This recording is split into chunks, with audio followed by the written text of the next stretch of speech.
So the next one is building momentum for USA strategy to accelerate climate action. And Jen Kretser from the Wild Center, you are our moderator. So I give it to you. Thank you so very much. Thank you, Frank. And I just would like to invite our next set of panelists, JP, Sarah, and Kathleen, if you could join us and turn on your video, that would be wonderful. So hi, everybody. My name's Jen Kretser, and I'm the Director of Climate Initiatives at the Wild Center, a science center in Northern New York State.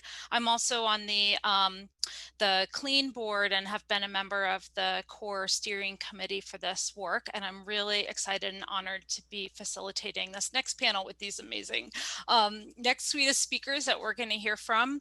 And I'm just going to go through and introduce everybody, and then we'll get on our way. So the first person I'd like to introduce is John Paul Mejia, better known as JP, who is a Miami-based climate activist and educator working with the Sunrise Movement, a youth movement dedicated to stop climate change and create millions of jobs in the process. His involvement in the Sunrise Movement is shared at both local and national levels. Locally, JP serves as the founding hub coordinator for the Sunrise Movement Miami, where he uplifts the voices of his frontline community through grassroots organizing. Nationally, JP has recently joined a team of organizers designing the future of the movement and its politics. Apart from his work at Sunrise, JP is a certified climate speaker, educator, and podcaster, always seeking to center the voices and equitable solutions often left out of the conversation on climate. So welcome, JP, to the panel. Next, I'd like to introduce Sarah Sutton, who's on the executive committee of WeAreStillIn. She's the principal of Sustainable Museums, a consultancy for cultural organizations pursuing climate action. WeAreStillIn is the largest coalition of non-national supporters of the Paris Agreement anywhere in the world. She organizes the cultural institutions sector for WeAreStillIn and also teaches at the Harvard University Extension School of Museum Studies program, and is newly appointed to the Climate Task Force for the American Psychological Association. Sarah is a co-author of 2 editions of the Green Museum and the author of Environmental Sustainability at Historic Sites and Museums. Welcome, Sarah. And then finally, very excited to introduce Kathleen Rogers, who's the president of EarthDay.org. Under her leadership, EarthDay.org has grown into a global year-round policy and activist organization with an international professional staff. She has been at the vanguard of developing campaigns and programs focused on diversifying the environmental movement, highlighted by the Campaign for Communities, C4C, and the Billion Acts of Green. Prior to her work at Earth Day Network, Kathleen held senior positions with the National Audubon Society, the Environmental Law Institute, and 2 U.S. Olympic organizing committees. She's a graduate of UC Davis School of Law, where she served as editor-in-chief of the Law Review and clerked at the U.S. District Court for the District of Columbia. So big hearty welcome to all of our panelists for this our next panel. So I'm just going to jump right into some questions. I mean, the first panel that we just heard from was just incredible. I'm so grateful to be a part of this conversation.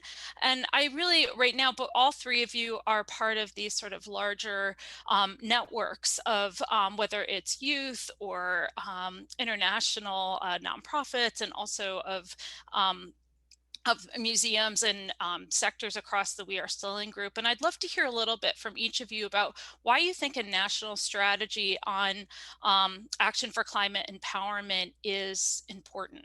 And so I think we'll start first with you, Sarah, if you'd like to jump in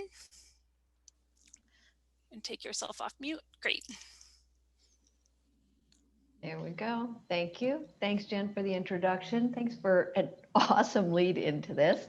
And I appreciate them the panelists setting the tone for more relaxed chat and discussion. It's much more pleasurable to be with a gang like this in order to approach that way.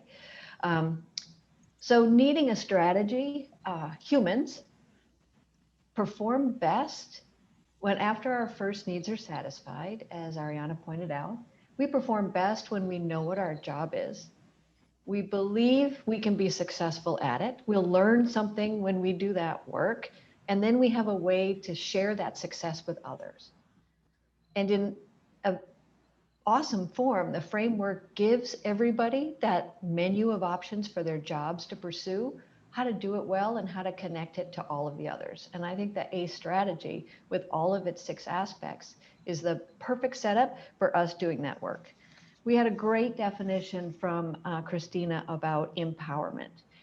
And I believe that the strategy brings all of those things together because for many of us, we might feel as if our capacities and the need, the gap is too far away. And the ACE strategy gives us a way to fill that gap. I'll pause right there. Great, thank you, Sarah.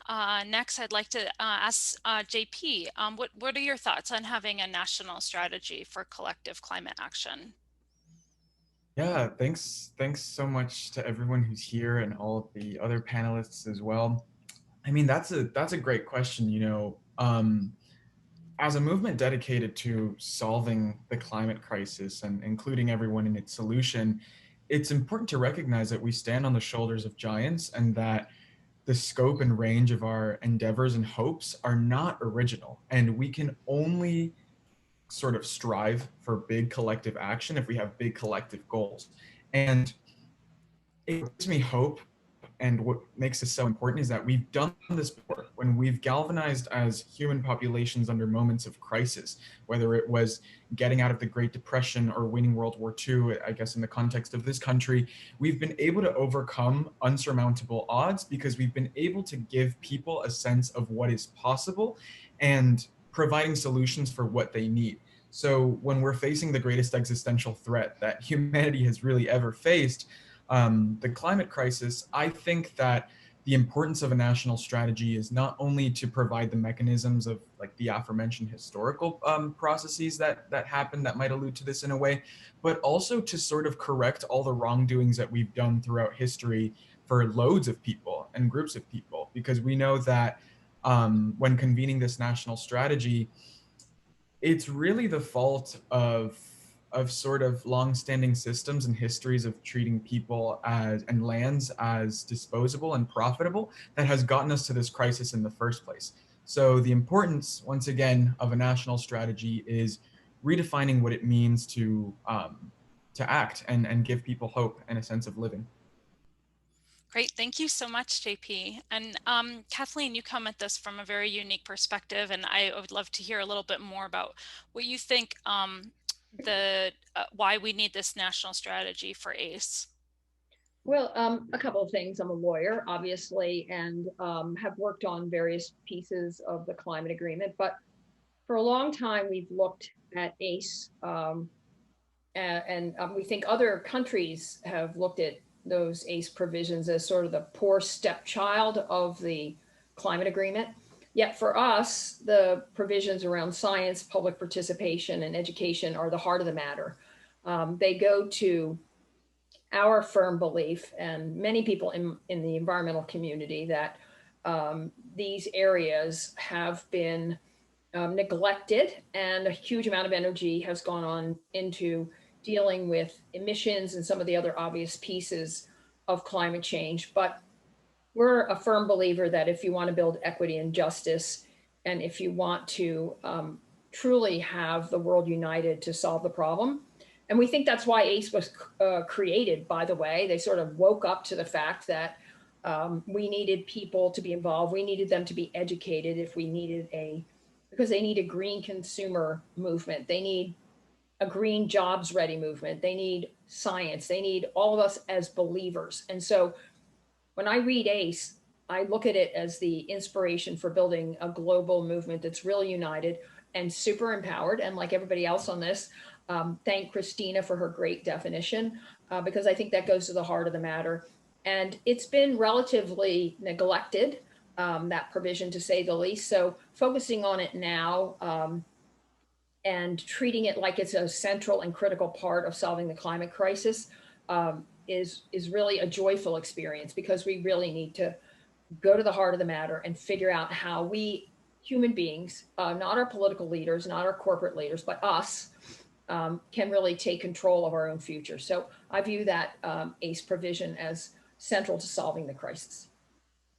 Great, thank you so much. I mean, sort of building on your remarks, all of you come from different networks, and I'm curious to know, how do we build and sustain momentum in this work? Like, how do we take what we've done here? We have, you know, about 70, close to 80 people on this call, but obviously we need to get this out to a huge number of people and sort of galvanize this movement. You all come from spaces where you have led successful campaigns or are part of networks that have led successful campaigns. How do we build and sustain momentum around this work? And I guess I'll turn it to JP first this time. That's a great question, and one that I don't think we'll ever stop trying to find the best answer to. That's why I think it's a great question. So right now, I guess it's meeting the scale of the moment and really realizing that when we talk about climate, it's not, and I always use this example, but the story of climate change has moved away from white women hosting luncheons about polar bears to one of building movements. And that's really what creates momentum, right? When we have a story that we're able to tell, and that story is about protecting the people and places we love. So to build momentum, you really need to target the public in a way that is polarizing, and not polarizing in the sense that we usually think about, like left or right or political parties, but more so of the moral eye on society, and asking folks, which side are you on? That's how we build a lot of momentum in our movement at Sunrise, and by also making our work as intersectional as possible. Like we said, climate change isn't just this single issue. It's kind of the culmination of everything that we've been doing wrong. So by being able to give communities direct ownership in the fight, and putting those who have been often left out of the conversations on the front line, that's how we're able to keep momentum. And on the second point, when we're able to tell stories and really connect with people emotionally. It's actually funny from like neurological perspectives, from the perspective of neuroscience, the more rational an argument becomes, the actually less convincing it is. So activists usually think that because something is true, it will be meaningful to people, but the opposite is often the case. Something is true to people once it's meaningful to them. So to build momentum, we have to make the climate crisis and climate solutions and climate empowerment meaningful to all folks. And I guess in that light, JP, I wonder if I could just ask you a follow-up question. What would be your I guess recommendation in this context with this strategy framework that we've now created? Like, where do you think we can find that story there? Like, what do you think we would need to do in order to make that happen? Yeah, so when we talk about climate empowerment and climate action, we're not talking about like some far off like idea of something. We're talking about tangible things. So community ownership over climate action, however that might look like, from the influx of renewables into a community to a revitalization of the public sphere and the way that we care for things and lands, is part of that. But I think that often groups, as I've seen in the past, get caught up a lot in trying to communicate their strategies or policies in the best possible ways, instead of sort of peering into the storytelling aspects of it. And one resource that I'd love to throw out there for any way to communicate this is he's a Harvard professor as well, Marshall Gantz, and he has the idea of public narrative and story of self, now and us, which is always very useful to movements and something that we totally use at Sunrise as well. So being able to sort of create a narrative and brand around our strategy is super crucial to making folks resonate with it. Great, thank you so much, JP. Kathleen, I want to come back to you and just follow up on a similar question. Is how do you think we can build and sustain momentum for this work? What do we need to do in order to collectively move ACE forward and move this strategy forward?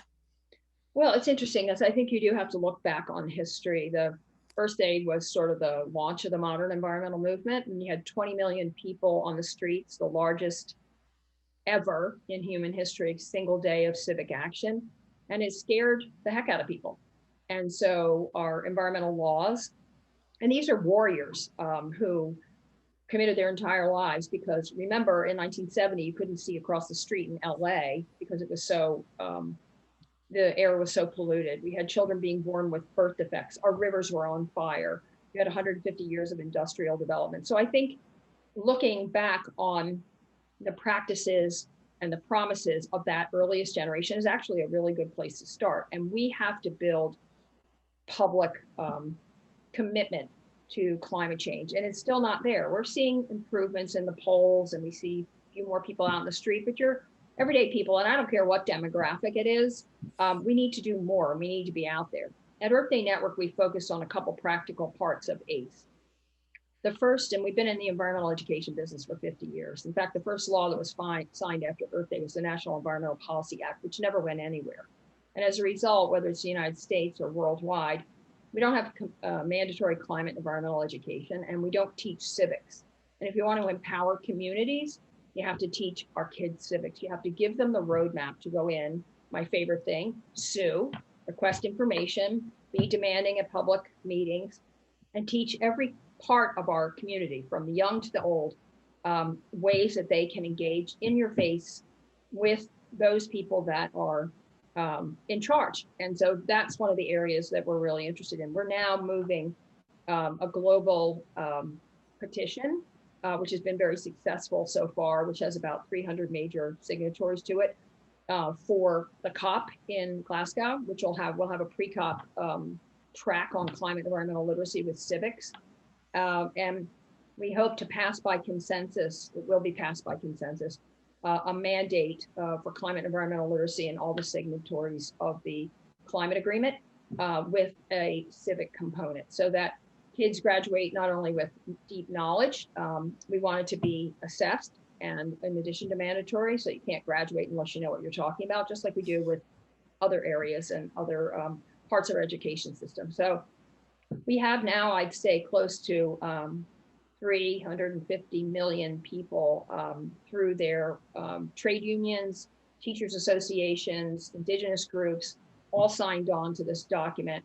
And that's how many people it's representing. So it's growing in momentum, and we hope to move it along. The second part is on the participation side of ACE, which goes back to, again, the legal and lawyering part of my brain. And I totally believe what JP says about storytelling. It's incredibly critical. But we need to build legal mechanisms into ACE, because they've always been there in every environmental law. Every single one of our laws, and around the country, you have the right to sue, the right to demand information. All these things were built over the last 50 years. And so we need to build them into ACE and make sure that communities across the United States have that power to engage their leadership. So those are the two areas we're focused on in terms of ACE implementation. And we're totally excited about all the other work that's been done here, because it's truly amazing. Great, thank you, Kathleen. And I think your last comment around it sounds, is really talking to accountability and building that accountability in for communities to be able to, well, one, feel empowered themselves, but also to take action and to demand action in a way that moves this work forward. So I appreciate your comments about that. I just want to go to Sarah.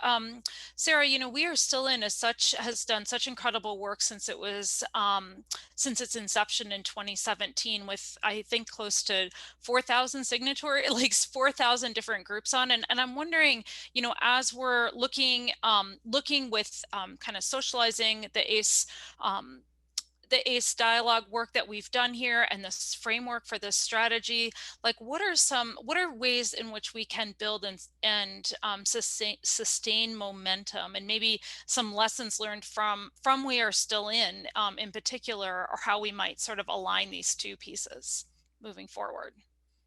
Thanks, Jen. Well, when We're Still In started, it was a reaction to the president announcing that he was planning on taking the country out of the Paris Agreement. And around the country, all sorts of people suddenly felt marooned in a country that didn't share their values and needed to come up with a path forward. And so in my world, that meant creating museums for Paris. I didn't realize at the time that through We Are Still In and the secretary that organized it, that cities and states, governors, higher education, investors were creating what became We Are Still In. And when We Are Still In was born on the 5th of June, just 5 days later, it had that mid-level of subnational actors that's between the policy folks and between JP's public area. But it didn't have a connection to the public area. And that's what I felt museums, cultural institutions, zoos, gardens, all the informal learning institutions could bring to it. And I started knocking on the door there and they said, you are absolutely right, you're correct. And by the time, that we needed the public thing, not that museums were the answer, but that was one approach to the answer. And then by the time Museums for Paris got adapted as the cultural sector, they also had faith sector and healthcare sectors.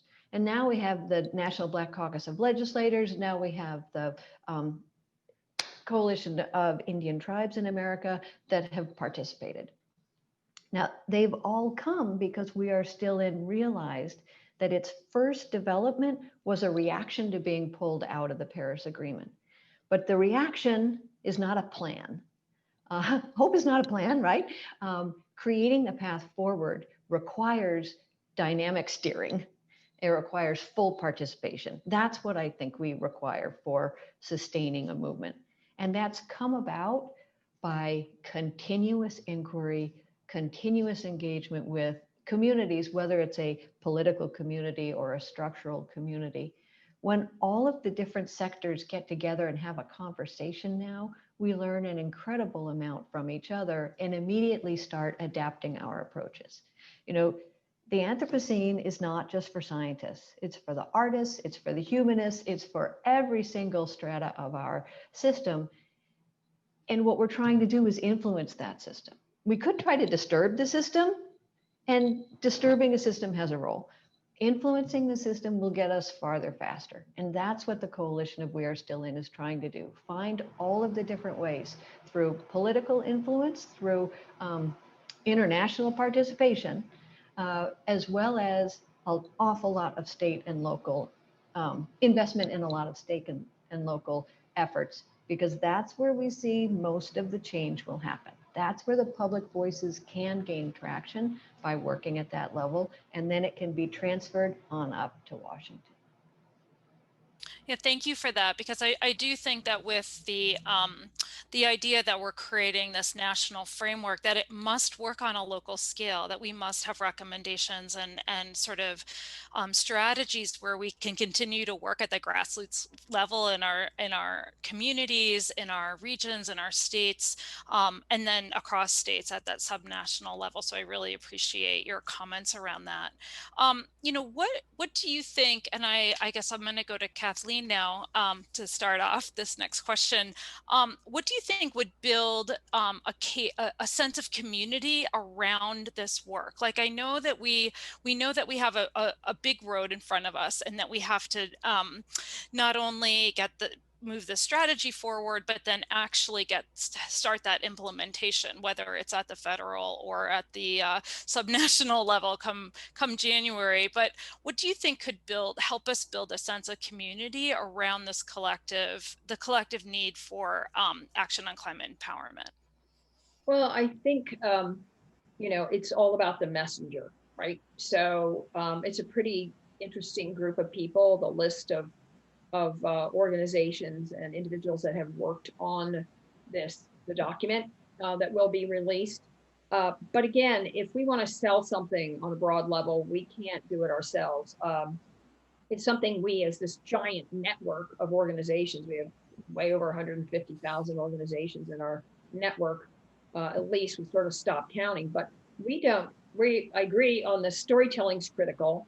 and why it's important. But you also have to figure out who is going to go into the community, the right community, and pitch this. And not just pitch it so they agree to be part of it, but pitch it because we create mechanisms inside it that will give back to the communities the authorities they need to take care of themselves. And I work globally, and the problems we have in the United States are identical, tragically, everywhere in the world, which is you've got all these people on top, and then you've got some activist groups, but you never figure out a way to really filter it down to the people who are on the ground. And so both in education and legal mechanisms are critically important, but you have to use the messengers that are going to the communities to sell it. And if you can't do that, it's not going to be successful. So that's what we did with the climate and environmental literacy work that we're doing, is we enlist people to pitch it to their communities, and then we get signatories that way.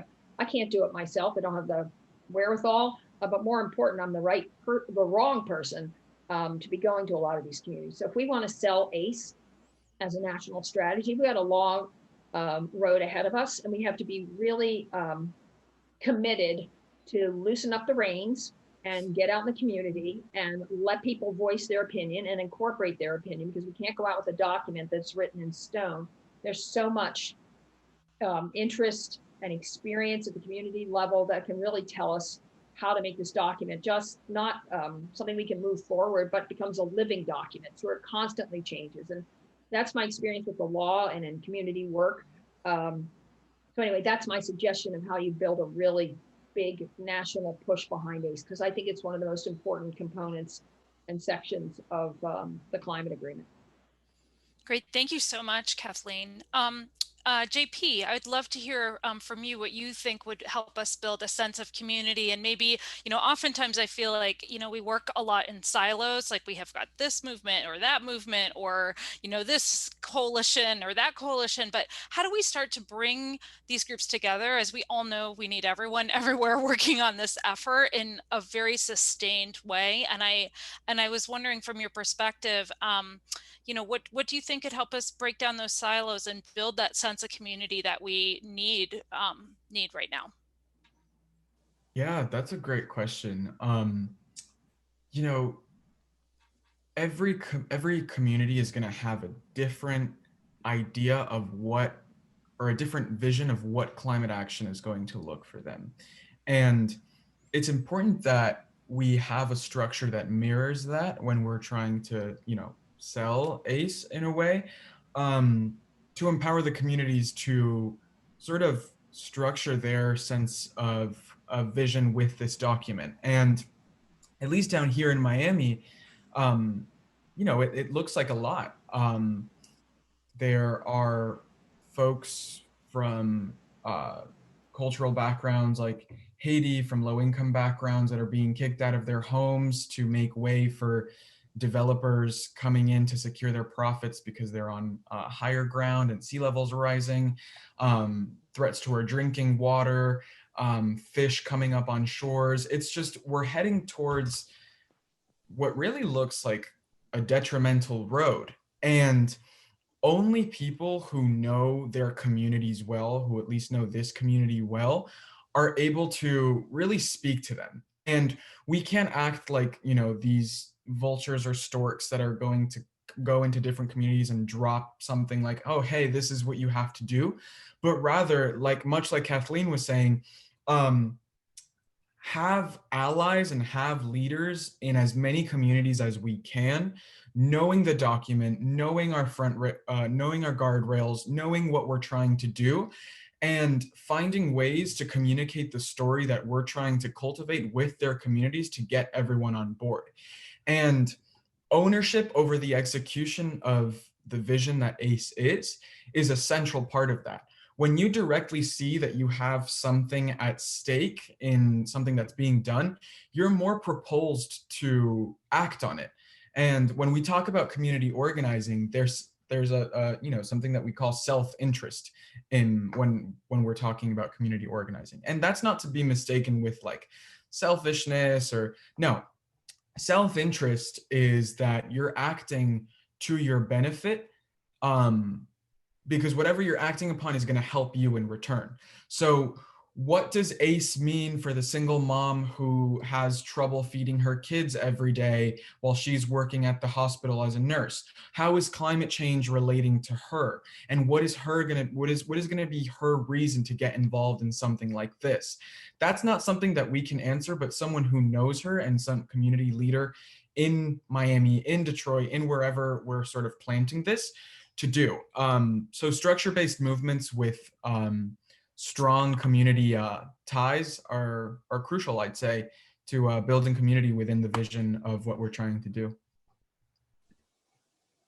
Great. Thank you so much for those comments. I mean, I think what I'm hearing from both you and Kathleen is just that true ability to be flexible, to sort of this is not some prescription one size fits all, but it's really some framing or tools as a platform to catalyze action, but that really that action has to be at a community level or a state level, and that we can help to coordinate that and help to build that through a strategy through ACE.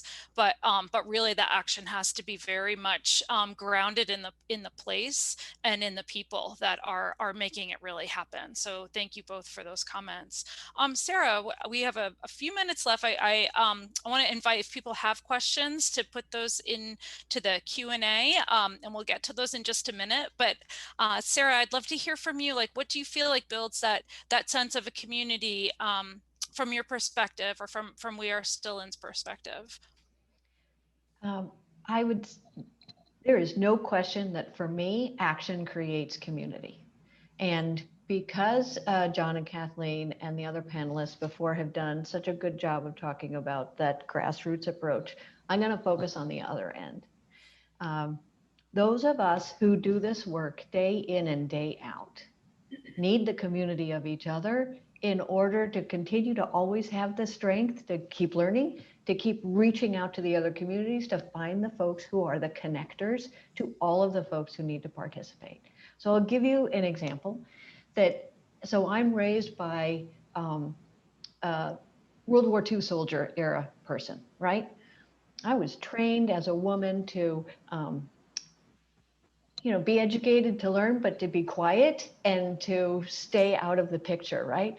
So fast forward to finding myself in Madrid at the Conference of the Parties because I wanted to be in the room where it happens, where the discussions were happening, right? And I wanted to be present, and I wanted to tell the world, as WeAreStillIn says, that we are still part of this Paris Agreement, and the United States is committed to this. And even if we don't have an engaged federal leadership, there are enough of us who care about this that are hauling it forward. And I was surprised to find myself taking myself there and being part of those pavilions and part of presenting.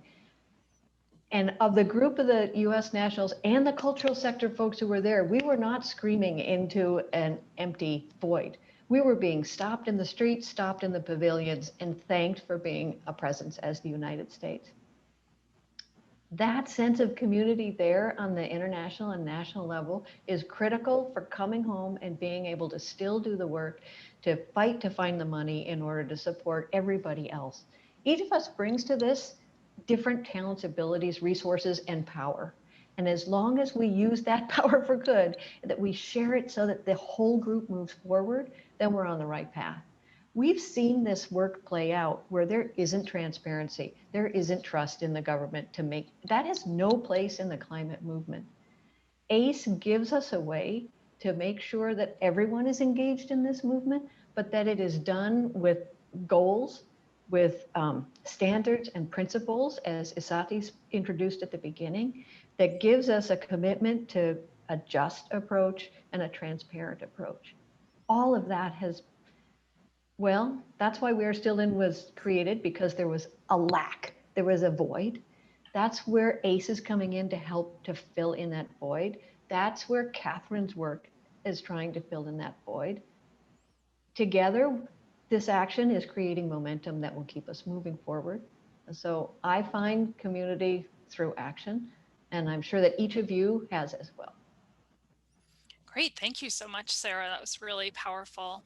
I know we just have like maybe 2 minutes left, and I want to make sure we have a little bit of time for some final remarks around maybe like your, as we're thinking about now launching, and our next panel is going to talk about how we're going to really launch this community review, and like how we're going to move that forward with the end goal of having this completely the review wrapped up and a new document written by the end of November.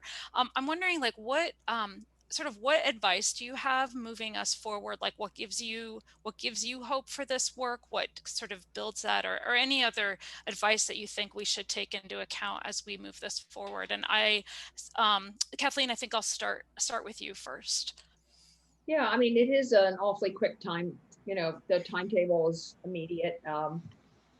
But I think, again, even if it's adopted or put out there in some other process, and keep in mind, if the administration changes, trust me, I'm in DC, or some of you may be, but there are, hundreds of people that are already engaged in figuring out the transition, and hundreds more that want to be part of the climate, moving back into the climate space, and they're new ideas and new people and new committees that have nothing to do with what you see in the papers. They're behind the scenes, and they're incredible people that want to move into this area. So, but again, we still have to go to the grassroots. We have to figure out who the grassroots are, because we can't hit everybody in the country. Be nice, but you can't. Doing a lot of social media around this, what it means to be empowered, having people engaged ultimately in taking that document and moving it into law, because we have to encase this in both rules and regulations and opportunities to participate. If we don't, and education is the same way, if we don't make climate and environmental education mandatory, we might as well be doing the same old thing, because it's not mandatory in this country. It's not mandatory in any country. So the key to this, I think, is both pitching it as far and wide as we can, that these are critical components of it, and then slowly but surely moving this into law and regulation to guarantee access to courts, access to information, access for communities, training for teachers. Eventually, we're going to have to put a lot of appropriations on this and spend a lot of money, because that's something we haven't done in years. And there is a huge deficit of opportunity and learning that we have to fill. Again, whether it's spending hundreds of millions of dollars training our teachers on how to teach climate, whether they're in math or science or poetry, and empowering the community and handing them those tools. It's hundreds of millions of dollars that's got to come from somewhere. So we take the ACE document, we spread it around, we build consensus, then we go to Congress, we go to the administration and pitch it. Great. Thank you so much for those remarks. Sarah, any final or closing remarks for our panel today? Well, I'd like to share a little hope with everyone. The WeAreStillIn coalition is prepared for any scenario after the election. We are prepared to come alongside a Democratic administration, and we're prepared to continue this work if we don't have that sort of engaged federal government. We will find a path for a green recovery. There is no question that that is the only path forward. And the more that all of our groups can provide more of the sectors with clear paths towards that green recovery, the more we can facilitate it at every single level. I think and one more thing, there will be a nationally determined contribution next year, no matter who's in leadership in the White House. So. Great. That's awesome. Thank you. Thank you so much for that optimism. We always need it. And then JP, any final remarks for our panel or advice for everyone moving forward? Yeah, much like what Sarah just said, like, we are the ones who lead the charge. I have dealt with a narrative over these past few weeks that has been, oh, young people are so lazy, you don't get up off your asses to do anything. And it's like, no, that's actually not true. All massive change in American history has been led by movements on the ground that have galvanized enough popular support, conversation, have changed national discourses over entire polarizing issues to bring us to the worlds that we need. And that's frankly what has to happen now. We have 10 years left to avert catastrophe that will cost millions of lives.